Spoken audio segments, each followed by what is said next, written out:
ditanamkan bahwa kemungkinan kecil dia tidak akan berkorupsi ya, karena sudah ditanamkan sejak dini juga dengan karakter-karakter tersebut. Silakan slide selanjutnya.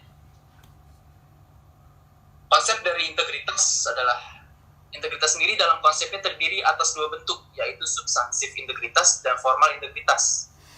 Formal integritas mengarahkan pada situasi individu yang konsisten dan komitmen atas sesuatu yang belum tentu mengarah pada nilai dan moral.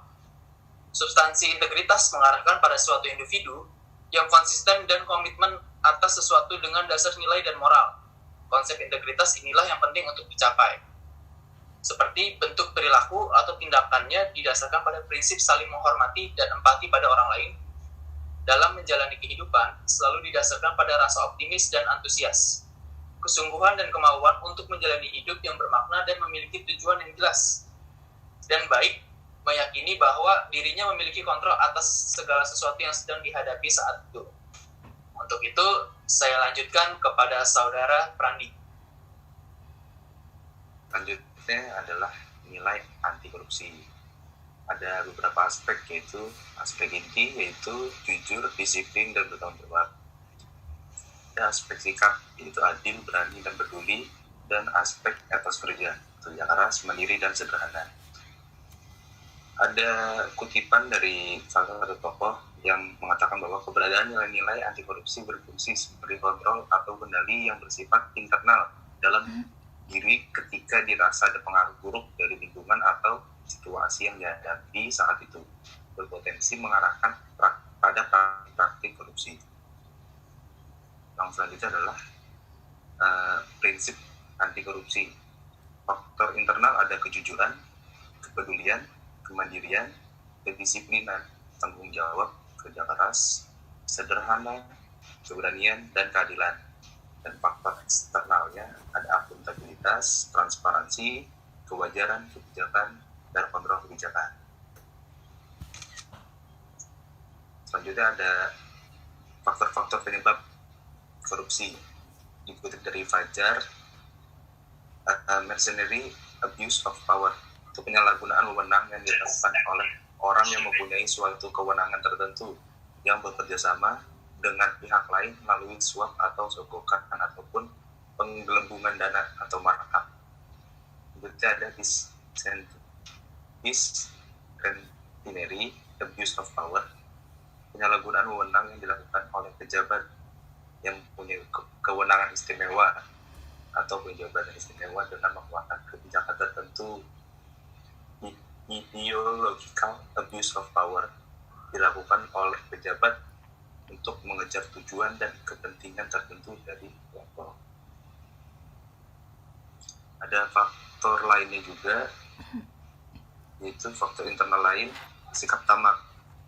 Sikap tamak merupakan salah satu teori yang menjelaskan sikap ini oleh Bourdieu melalui kata-kata atau istilahnya GON. Greedy, tamak, opportunity, kesempatan, need, kebutuhan, dan exposure atau pengungkapan. Ada lagi gaya hidup yang konsumtif. Majunya peradaban saat ini ditandai yaitu investasi, industri, informasi, teknologi, dan individual consumer.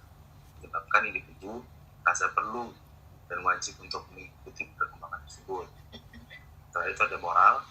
Lemahnya moral sebagai kecenderungan lemahnya iman, lemahnya rasa malu dan kurangnya rasa jujur yang dimiliki menyebabkan seseorang tidak ragu untuk berperilaku korup. Faktor eksternal yang lain dari Robert Merton, korupsi merupakan perilaku yang diakibatkan oleh tekanan sosial sehingga terjadi pelanggaran norma-norma. Dari Sarwono, perilaku manusia merupakan hasil dari interaksi antara faktor kepribadian dan faktor lingkungan yang saling terkait. Yang terakhir dari kedua teori di atas sudah dikaitkan dengan penyebab terjadi korupsi adalah perilaku korupsi terjadi sebagai akibat pengaruh lingkungan di sekitar individu yang menyebabkan adanya perubahan perilaku pribadi dan mendorong individu untuk melakukan perbuatan korup. Selanjutnya bisa dijelaskan dan dilanjutkan oleh Saudari Bella. Ya, selanjutnya ada small scale corruption. Jadi contohnya itu korupsi yang pertama, korupsi tempat. Kamu melihat ada orang yang suka merebut tempat duduk orang lain di bus, angkot, dan sebagainya. Itu merupakan jenis dari korupsi yang disebut sebagai korupsi tempat. Contohnya, kamu sedang antri di sebuah tempat perbelanjaan, tetapi ada orang yang menerobos masuk mengambil tempatmu. Pasti kamu akan merasa sikap orang tersebut tidak pantas, bukan? Tentu saja, karena hal tersebut merupakan tindakan penyelewengan yang merugikan orang lain. Korupsi diberi mandat beli sesuatu sama orang tua. Contohnya, meminta tolong kepada anaknya yang membelikan sembako di toko. Kemudian anaknya membeli. Setelah itu pasti ada kembaliannya. Lalu anaknya mengambil uang kembaliannya, sebagian uangnya dikasihkan kepada orang tua, sebagian lagi uangnya diambil oleh anaknya. Tetapi orang tuanya tidak tahu kalau kembalian itu sebagian diambil oleh anaknya. Kemungkinan orang tua ada yang memarahi dan ada yang tidak memarahi anaknya.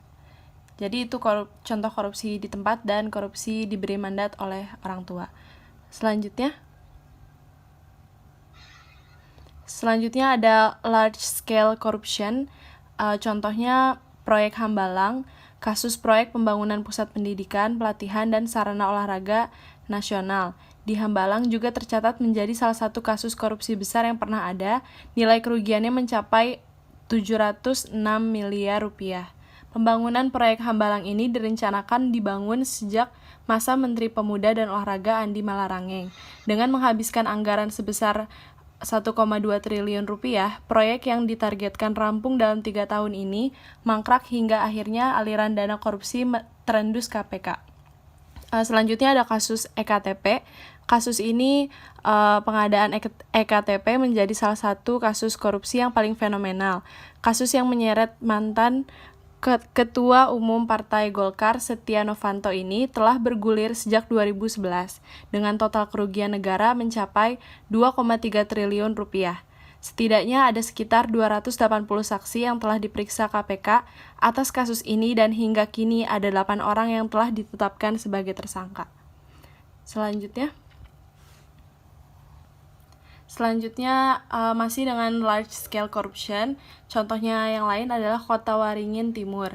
KPK resmi menetapkan Bupati Kota Waringin Timur Supian Hadi sebagai tersangka atas kasus korupsi penerbitan izin usaha pertambangan di daerah itu.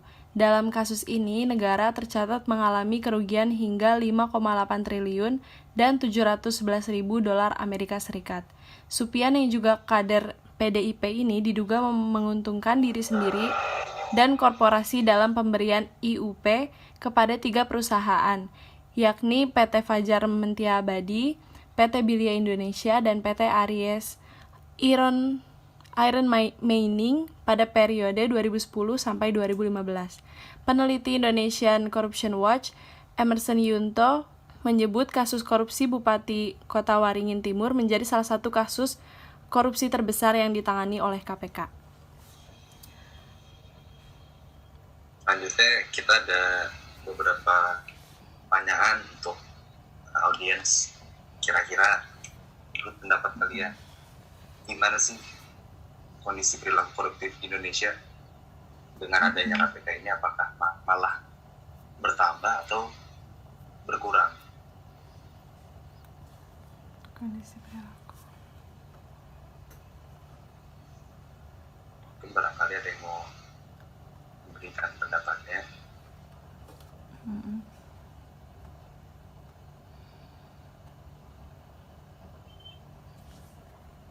Kasus korupsi di Indonesia kan termasuk banyak. Nah, dengan adanya badan seperti KPK ini berkurang nggak sih dari tiap tahun ke tahun, dan termasuk berhasil nggak sih untuk mengatasi masalah korupsi?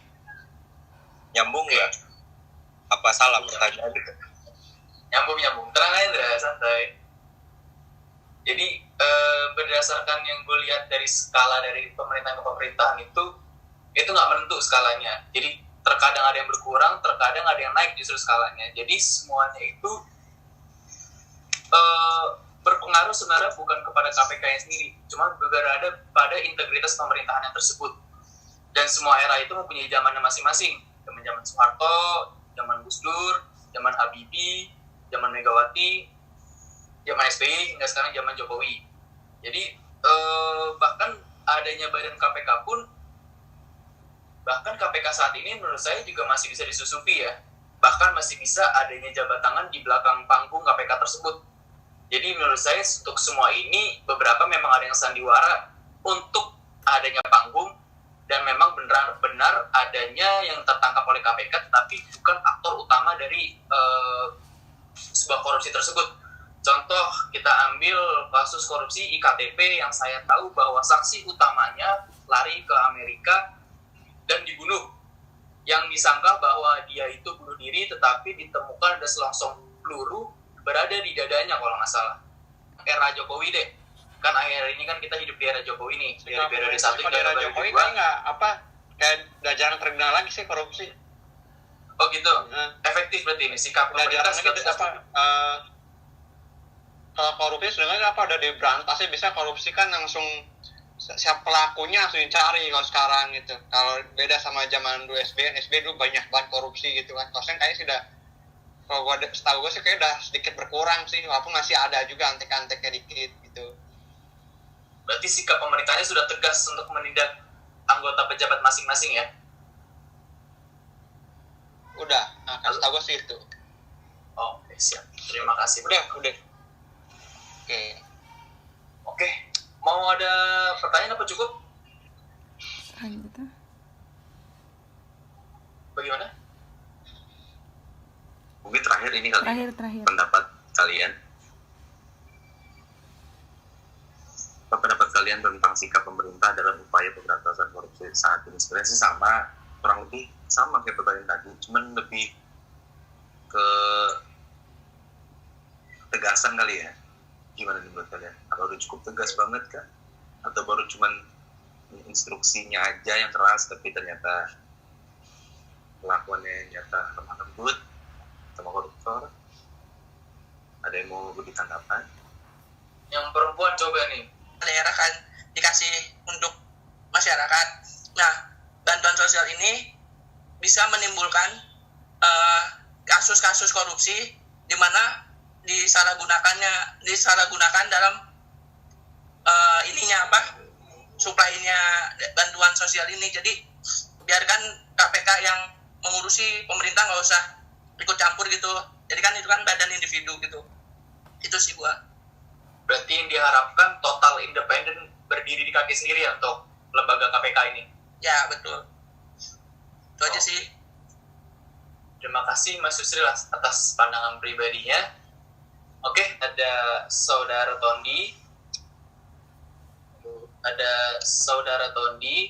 Lalu di sini juga ada Saudara Rai. Di sini ada Saudari Nabila Dwi Farjani. Di sini ada Saudara Yusril. Lalu juga di sini ada Saudari Diva dan Saudari Mayang dan Saudari Afifah dan Saudara Indra. Untuk semua partisipan yang sudah mengikuti agenda ini, saya ucapkan terima kasih. Wassalamualaikum warahmatullahi wabarakatuh. Waalaikumsalam warahmatullahi wabarakatuh. Waalaikumsalam.